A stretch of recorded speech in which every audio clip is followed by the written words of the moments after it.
Hi friends, வாங்க மக்களே! இன்றைக்கி நம்ம யூடியூப் சேனல் என்ன வீடியோ பார்க்க போகிறோம் பார்த்தீங்கன்னாக்கா, தேசிய நலவாழ்வு குழுமம், மாவட்ட நலவாழ்வு குழுமம் வேகன்சி விட்டுருக்காங்க.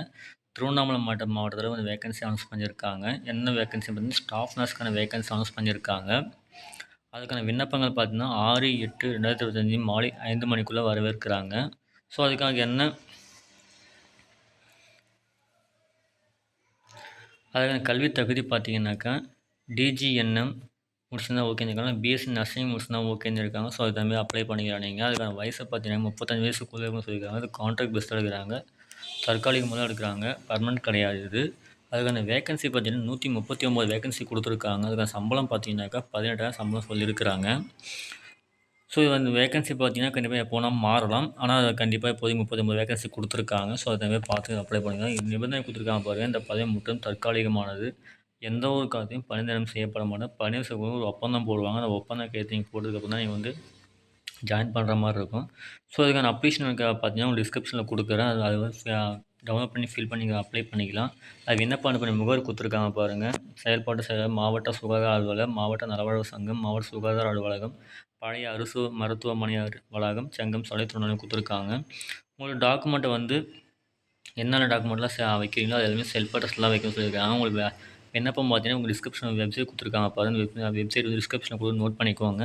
ஸோ அது விண்ணப்பம் வந்து டவுன்லோட் பண்ணிவிட்டு நீங்கள் ஸ்பீட் போஸ்ட்டோ இல்லை நேரில் போய் கொடுத்தீங்கன்னாக்கா உங்களை வந்து இன்டர்வியூ எடுத்து தான் உங்களுக்கு இது பண்ணுவாங்க. ஸோ அதுக்கான இன்ஃபர்மேஷன் எல்லாமே உங்களுக்கு கொடுத்துருக்காங்க. உங்களுக்கு நோட் பண்ணிக்கோங்க. ஸோ அடுத்த வேகன்சி என்னென்னு பார்த்தீங்கன்னாக்கா, ஃபார்மசிஸ்ட் கொடுத்துருக்காங்க. ஃபார்மசியில் தான் 3 வேகன்சி கொடுத்துருக்காங்க. அதுக்கான குவாலிஃபிகேஷன் பார்த்தீங்கன்னாக்கா பிஃபார்ம், டிஃபார்ம் கொடுத்துருக்காங்க. அடுத்து பார்த்தீங்கன்னாக்கா, இது வந்து தமிழ்நாடு ஃபார்மசி கவுன்சிலில் கண்டிப்பாக ரிஜிஸ்டர் பண்ணிக்கணும்னு சொல்லியிருக்கிறாங்க. அப்படி படிச்சிருந்தா மட்டும்தான் அவங்க வந்து அப்ளை பண்ணுவாங்க. அதுக்கு வயசு பார்த்தீங்கன்னா 35 வயசுக்குள்ளே இருக்குன்னு சொல்லியிருக்காங்க. அதுக்கான சம்பளம் பார்த்தீங்கன்னாக்கா 15,000 சொல்லியிருக்கிறாங்க. இதுக்கு அனுப்ப வேண்டிய ஆவணம் பார்த்தீங்கன்னாக்கா, கல்வி தகுதி சான்று, மதிப்பெண் சான்று, ஜாதி சான்றிதழ், இருப்பிடச் சான்றிதழ் கேட்டிருக்காங்க. நிபந்தனை பார்த்தீங்கன்னாக்கா, பதவிக்காலம் முற்றிலும் தற்காலிகமானது. எந்த ஒரு காலத்தையும் பதிவு வந்து செய்யப்பட மாட்டோம் சொல்லியிருக்காங்க. அதுக்கான அனுப்ப வேண்டிய முகவரி கொடுத்துருக்காங்க பாருங்கள். நீங்கள் என்னென்ன டாக்குமெண்ட்லாம் வைக்கிறீங்களோ வந்து அந்த டாக்குமெண்ட் செல்ஃப் அட்டஸ்ட்டை வச்சு தான் நீங்கள் வந்து இது பண்ணுற மாதிரி இருக்கும். ஸோ அதையும் பார்த்தீங்கன்னா இந்த ஜாபுக்கு பார்த்தீங்கன்னாக்கா 4/8/2025 மாலை 5 மணிக்குள்ளே வந்து வரவேற்கிறாங்க. ஸோ நோட் பண்ணிக்கோங்க. ஸோ அடுத்த வேக்கன்சி என்னன்னு பார்த்தீங்கன்னாக்கா, டேட்டா என்ட்ரி ஆப்ரேட்டர் டிஇஓ கொடுத்துருக்காங்க. அதில் வந்து 3 வேக்கன்சி கொடுத்துருக்காங்க. இதில் வந்து பார்த்தீங்கன்னாக்கா குவாலிஃபிகேஷன் பார்த்தீங்கன்னாக்கா computer graduate, computer diploma, computer application படிச்சிருந்தா ஓகேன்னு இருக்காங்க. அதுக்கான ஏஜ் எல்லாத்துக்குமே பார்த்தீங்கன்னா 35 வயசுக்குள்ளே சொல்லியிருக்காங்க. சம்பளம் பார்த்தீங்கன்னாக்கா 13,500 சொல்லியிருக்காங்க. அடுத்த போஸ்ட் என்னென்னு பார்த்தீங்கன்னாக்கா ரேடியோகிராஃபர். அது வந்து ஒரு வேகன்சி கொடுத்துருக்காங்க. இது வந்து டிப்ளமோ இன் ரேடியோலஜிஸ்ட் அண்ட் டெக்னிக்ஸ் படிச்சிருந்தா ஓகேன்னு இருக்காங்க. அப்படி தான் பிஎஸ்சி இன் ரேடியோகிராஃபி முடிச்சிருந்தா ஓகேன்னு இருக்காங்க. இமேஜஸ் டெக்னாலஜி முடிச்சிருந்தா ஓகேன்னு இருக்காங்க. ஸோ அதுக்கும் வயசு 35 வயசுக்குள்ளே இருக்கணும். அது சம்பளம் பார்த்தீங்கன்னாக்கா 13,500 சொல்லியிருக்கிறாங்க. மல்டிபர்பஸ் ஹாஸ்பிட்டலில் ஒர்க்கர் கொடுத்துருக்காங்க. அடுத்த வேகன்சி அதுக்கு 4 வேகன்சி கொடுத்துருக்காங்க. அது வந்து பார்த்தீங்கன்னாக்கா 8th படிச்சிருந்தாலே ஓகே அப்படின்ற மாதிரி சொல்லியிருக்காங்க. அதாவது 8ஆம் வகுப்பு படிச்சிருந்தாலே ஓகே தான். அதுவும் பார்த்தீங்கன்னாக்கா நீங்கள் இப்போ ஃப்ளூயன்ஸான லாங்குவேஜில் கரெக்டாக எழுத படிக்க தெரியணும் அப்படின்ற மாதிரி சொல்லியிருக்கிறாங்க. அதுக்கு வயசு 35 வயசு இருக்கணும். அதுக்கு சம்பளம் பார்த்தீங்கன்னாக்கா 8,500 சொல்லியிருக்கிறாங்க. இன்னொன்று பார்த்தீங்கன்னாக்கா எஸ்என்சின்னு கொடுத்துருக்காங்க. ஒரு வேகன்சி செக்யூரிட்டி கொடுத்துருக்காங்க. ஒரு வேகன்சி கொடுத்துருக்காங்க. அதுக்கு 8வது படிச்சிருந்தாலே ஓகே சொல்லியிருக்கிறாங்க. அதுவும் நீங்கள் வந்து எழுத படிக்க தெரிஞ்சால் போதும்னு இருக்கிறாங்க. அதுவும் சம்பளம் பார்த்தீங்கன்னாக்கா 8,500 சொல்லியிருக்கிறாங்க. அனுப்ப வேண்டிய சான்று பார்த்தீங்கன்னாக்கா கல்வி தகுதி சான்று, மதிப்பெண் சான்று, ஜாதி சான்றிதழ், இருப்பிடச் சான்றிதழ் சொல்லியிருக்கிறாங்க. அதுக்கான நிபந்தனை பார்த்தீங்கன்னா முற்றிலும் தற்காலிகமான பணி நிரந்தரம் செய்யப்படுமான்னு சொல்லியிருக்காங்க. அனுப்ப வேண்டிய முகவரி கொடுத்துருக்காங்க. அப்புறம் நோட் பண்ணிக்கோங்க. இதுவும் பார்த்தீங்கன்னாக்கா 4/8/2025 மாலை 5 மணிக்குள்ளே நேரில் கூட்டாலும் சரி, அது தபால் மூலமாக அனுப்பினாலும் சரி, அந்த அன்றைக்குள்ளே வரவேற்கிறாங்க விண்ணப்பம் நீங்கள். ஸோ நோட் பண்ணிக்கோங்க. ஸோ அடுத்த வேகன்சி என்னென்னு பார்த்தீங்கன்னா டிரைவர் வேகன்சி கொடுத்துருக்காங்க பாருங்கள். அது வந்து 2 போஸ்டிங் கொடுத்துருக்காங்க. இது என்ன குவாலிஃபிகேஷன் பார்த்தீங்கன்னா 10வது படிச்சிருந்தாலும் ஓகே தான். ஆனால் ஹெச்டிவி அதாவது ஹெவி டிரைவிங் லைசன்ஸ் இருக்கணும். அது வந்து 3 வருஷம் எக்ஸ்பீரியன்ஸ் இருக்கணும்னு சொல்லியிருக்கிறாங்க.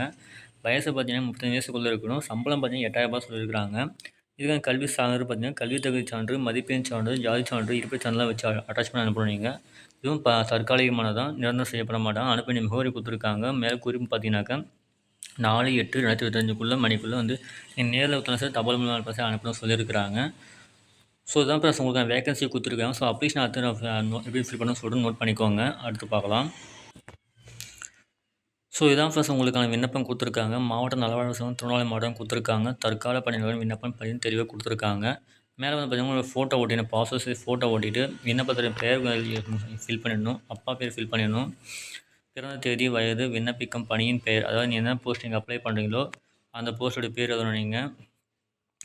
அதே போல் கல்வி தகுதி என்ன தகுதி படிச்சிருக்கீங்கன்னு சொல்லி எழுதணும். ஜாதி சான்றிதழ், அது என்ன ஜாதின்னு எழுதணும்.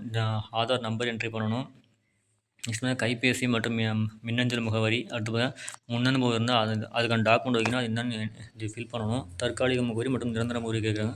அதாவது பார்த்தீங்கன்னா இடம், தேதி எல்லாமே ஃபில் பண்ணிவிட்டு உங்களுக்கு கையெழுத்து போட்டு உங்களுக்கு நீங்கள் அட்டாச் பண்ணுறீங்க பார்த்தீங்கன்னா அதுலேயே வந்து பார்த்தீங்கன்னா ஒவ்வொரு டாக்குமெண்ட்லேயும் உங்கள் கையெழுத்து போட்டு செல்ஃப் அட்டஸ்டாக கையெழுத்து போட்டு அதை போய் பின் பண்ணி தான் நீங்கள் அது வந்து கொரியர் பண்ணுற மாதிரி இருக்கும். அந்த ஃபோட்டோ கொடுத்துருக்காங்க பாருங்கள், அந்த ஃபோட்டோ சமீபத்திய அதாவது ரீசெண்டாக எடுத்த ஃபோட்டோ தான் நீங்கள் வைக்கிற மாதிரி இருக்கணும். ஸோ அதுக்காக பார்த்துட்டு இது பண்ணிக்கோங்க. நேர்காணல் வரும்போது அவசரம் கண்டிப்பாக கொண்டு வரணும்னு சொல்லியிருக்கிறாங்க. ஸோ அதுக்கு தகுந்த மாதிரி நோட் பண்ணிக்கோங்க. ஸோ இதான் ஃபஸ்ட் உங்களுக்கு இன்ஃபர்மேஷன் கொடுத்துருக்காங்க. ஸோ தகுதி யாரெல்லாம் இருக்கோ கண்டிப்பாக அப்ளை பண்ணி யூஸ் பண்ணிக்கலாம் நீங்கள். ஸோ இந்த வீடியோ பிடிச்சிருந்தா லைக் பண்ணுங்கள், ஷேர் பண்ணுங்கள், கமெண்ட் பண்ணுங்கள், மறக்காம சப்ஸ்கிரைப் பண்ணுங்கள். அப்புறம் நெக்ஸ்ட் இப்போ வேறு கிடைக்கும் உங்களுக்கு. Thank you friends.